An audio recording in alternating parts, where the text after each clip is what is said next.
Jean-Michel Apathy, vous recevez ce matin Marine Le Pen, la présidente du Front National. Bonjour Marine Le Pen. Bonjour. Valérie Trierweiler, la compagne de François Hollande, est actuellement hospitalisée à la suite du choc émotionnel qu'elle aurait éprouvé après les révélations d'une liaison sentimentale que le président de la République entretiendrait avec une actrice, vie privée, vie publique. Un commentaire, Marine Le Pen? Non. Pour une raison simple, c'est que moi je suis une femme de principe. Alors, vous savez, c'est quoi le principe? c'est toujours une tentation de trouver des exceptions à ces principes quand il s'agit de gens pour lesquels vous n'avez pas d'estime ou de gens que vous combattez politiquement. Moi, j'essaye de rester une femme de principe. Le principe du respect de la vie privée dans l'affaire que vous évoquez, comme le principe de la liberté d'expression dans l'affaire dont on a trop parlé depuis 3 semaines. Dommage. De l'affaire dont on a trop parlé. C'est désastreux pour l'image de la fonction présidentielle, cette histoire, a dit Jean-François Copé hier. Et je vous ai dit que je ne commenterai pas cette affaire. Donc on va passer à autre chose. Demain, lors de la conférence de presse, le président de la République devrait clarifier le contenu du pacte de responsabilité qu'il propose aux entreprises. En attendez-vous quelque chose, Marine Le Pen ? Non, j'en attends rien. Ce que je voudrais pas, c'est que ce soit un pacte avec le diable de l'austérité, parce qu'on ait envie que les entreprises soient allégées dans les normes qui pèsent sur elles, qu'on leur facilite la vie, que sur le plan administratif, on les soulage. Tout le monde est d'accord, tout le monde sait qu'il y a un véritable problème. Mais ça n'est pas ce qui se dessine. Ce qui se dessine, c'est un allègement des charges dont la contrepartie sera le diable de l'austérité, c'est-à-dire à nouveau une augmentation des prélèvements qui pèsent sur les retraités, sur les Français, comme par exemple une augmentation de la CSG. Mais si on allège les charges famille pour les entreprises, par exemple, puisqu'on évoque beaucoup cela, c'est une trentaine de milliards d'euros qui pèsent aujourd'hui sur les entreprises. Il faudra bien récupérer ces cotisations. C'est ça. Bon, par conséquent, c'est bien le problème. C'est bien pour ça. C'est bien pour ça que je vous dis que c'est un pacte avec le diable de l'austérité. Et puis sur le fond, je veux dire, j'en ai vu passer depuis que François Hollande est au pouvoir, des grandes annonces. On nous a annoncé une grande réforme de la fiscalité. On nous a annoncé un choc de simplification. Les mots sont toujours très durs, très forts, mais on ne voit en général strictement rien se concrétiser.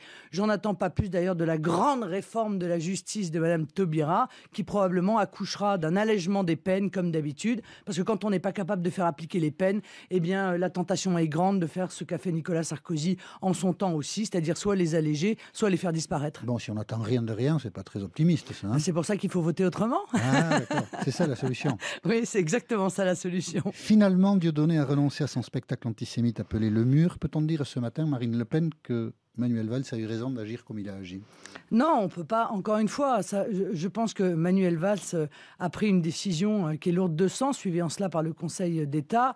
Pas sûr d'ailleurs que la Cour européenne des droits de l'homme ne vienne pas sanctionner une fois de plus. Je devrais dire la France dans ce domaine. Je pense surtout que M. Valls est rentré dans une guérilla en réalité. Ça me fait penser un peu à la période où Nicolas Sarkozy, comme ça, menait une petite guérilla contre Jacques Chirac. Je pense que M. Valls est en train d'œuvrer pour sa propre paroisse, c'est-à-dire pour sa carrière.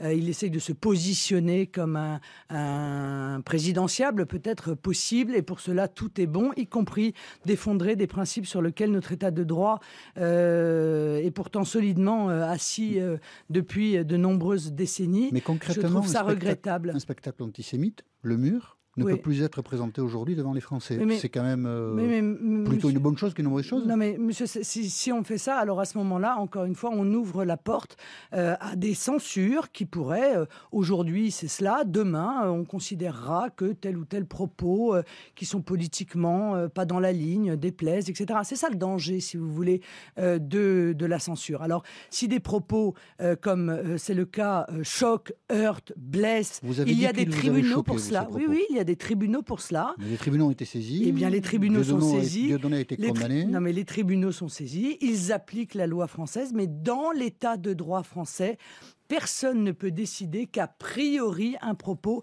que l'on fera en sorte qu'un propos ne puisse être tenu. C'est le principe, encore une fois, de la liberté d'expression. Et j'y suis attachée parce que je pense qu'il y a moins d'inconvénients à laisser ceux qui abusent de la liberté d'expression que de laisser ceux qui risqueraient d'abuser de la censure. Est-ce gênant pour vous, Marine Le Pen, que Jean-Marie Le Pen, président d'honneur du Front National, soit le parrain de l'une des filles de Dieudonné? Non, c'est sa vie privée. C'est sa vie privée à Jean-Marie Le Pen. Ah oui, tout à fait. On se demande ce qui a rapproché les deux hommes. Mais je sais pas, peut-être que M. Dieudonné est un paria. Jean-Marie Le Pen aime bien les parias, quels qu'ils soient. C'est ça qui les a rapprochés? Je ne sais pas, peut-être, demandez-lui. Vous en avez parlé? Je n'en sais rien, non, ce n'est pas un sujet de conversation entre nous. Quand on parle ensemble, M. Apathy, on parle du chômage, on parle de l'insécurité, on parle de la précarité, on parle de ces 1200 Français dont la vie s'est effondrée parce qu'ils viennent d'apprendre qu'ils ont été licenciés de la Redoute. Nous parlons de tout cela parce que c'est notre rôle et parce que nous sommes là pour apporter des solutions aux Français. Le gouvernement a décidé de passer un contrat avec Dassault, 1 milliard d'euros pour faire évoluer l'avion de combat Rafale. C'est un soutien à l'industrie française. Vous l'approuvez ou vous le désapprouvez, Marine Le Pen? Écoutez, on pourrait longuement discuter sur l'opportunité d'aller soutenir ce qui semble apparaître aujourd'hui comme un véritable cadavre, quoi. Je veux dire, on n'arrive pas manifestement à vendre cet avion. Je pense qu'il faut se poser quand même les vraies questions et peut-être conserver cet investissement pour aller l'effectuer au soutien d'un produit qui est plus vendeur ou plus attractif. On peut maintenant dire aussi qu'un État stratège. Savoir-faire, non mais parlons d'un grand principe. Non mais parlons des principes, encore une fois. En revanche, qu'un État stratège envisage de soutenir, parce qu'il en va de son indépendance, une technologie qui est une technologie de pointe, moi, en ce qui me concerne, je n'y vois pas d'inconvénient. Ça correspond, encore une fois, aux grands principes qui sont les miens. Mais là, pour le coup, sur le Rafale, je ne suis pas sûr que ce soit une bonne idée. Pas une bonne idée, d'accord. Vous marquez le pas dans les sondages, vous savez pourquoi, Marine Le Pen?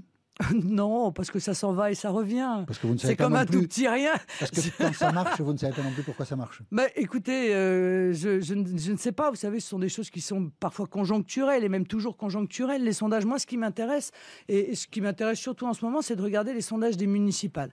Et ce que je vois, par exemple, c'est qu'à Montpellier, Franche Jamais enregistre une augmentation de 4 points par rapport au printemps dernier. Que dans l'ensemble des villes qui sont sondées, le Front National apparaît véritablement comme une alternative. Combien et de c'est listes ça qui est important. Au final, mais je ne suis pas capable de vous répondre. J'espère